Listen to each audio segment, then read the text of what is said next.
अरे के हो केवड़िया तूर दे बका आवत तानी। ओ अरे तू आ गइल हो, तू तो खेते न गइल रहला। का भइल कि तने खेते गइल रही तुहार याद पड़ गइल हो तो सोचनी है कि तार मुहवा देख के को मिठिया लेके चल जाई। देखो भगवा की नहीं यहाँ से जा होने, भोरही डरामा कइले बड़ा, जा नहा धोआ, पूरे देह महकता। वो सब छोड़ो तो नहीं आवा ना। अरे अरे आदिशक्ति काहे छोटा जैसन सटता रहतय राजा जी, काहे छोटा जैसन सटता रहतय राजा जी। नाही हम पूरी हई नाही जिलेबी हो, नाही हई छेना के मिठाइया राजा जी। काहे छोटा जैसन सटता रहतय राजा जी, काहे छोटा जैसन सटता हे धनी ऐसे मत बोलो हो, दिल मत तोड़ा। ए हम कोनो चिकन मटन है का कि आइला रोटी में लपेट के मार लेला। हमारा मीट के मसाला ना बुझाला ए धनिया, हमारा मीट के मसाला ना बुझाला ए धनिया। हिरिया सटे दाना पर चली आला है धनिया, हिरिया सटे दाना पर चली आला है धनिया। अरे हराम जाती, अरे चटकी रानी, अरे कल मोही काहे हमरा लइका के मारो ताड़ी से रे। देखा ए बूढ़ी, ये भातार हवे कि भैंसा का कपार हवे, इनका बुद्धि बार रहे के। देखा हमरा लइका के मारबो तो झोटा धके नहीं हर भगा दे।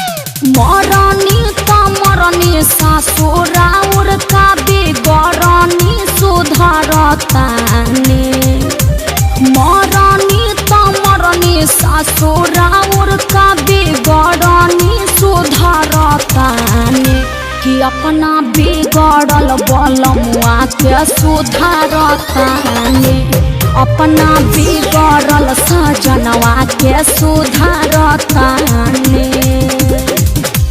अरे माई हम कहत ना रही कि इलोचन के ठीक नहीं खे, एकर पांचों उंगली में मामा उंगली सबसे बड़ बा। ते ना मनले, ते दहेज के पीछे आके हमर जिंदगी बर्बाद कर देले। अरे का करे रे बाबू, हम जाना थोड़ा रही। तू तो बोल मत, तू चुपे रह। बड़ा आगाइल रहीस, बड़ा आगाइल रहीस, ते हो तारेला पतो हरे माई। तो सारा घरवा के इज्जत कोई अपना सकल दिया, करो हरे माई। सारा घरवा के इज्जत कोई अपना सकल दिया, करो हरे माई। देखो दोनों माई बेटा मिल के हमरा के बेइज्जत कइले बाड़ो। अभी हम अपना माई के फोन लगावत तनी। अरे माई, अरे भैया के भेज, आ ना भेजबे तो हम कमांडर धो के आ जाए। ओ बना हे ससुराया ये बनई हर गइला के बाद रे, ओ बना हे ससुराया ये बनई हर गइला के बाद रे। मुहावा संभार के मम्मी, मुहावा संभार के मम्मी, बोलस न तोर दमाद रे। मुहावा संभार के मम्मी, बोलस न तोर दमाद रे। अरे धनी जाए दो, मम्मी से मत कहो। अरे घर में तो छोट छोट बात होते रहेला। अच्छा सॉरी, चलो खाना खा लो। अच्छा तो आप लोग मिल के हमको बेइज्जत कीजिएगा। छोटे बड़े मैं तारे घर में हो खेला धनी जानी हो तो परेशान।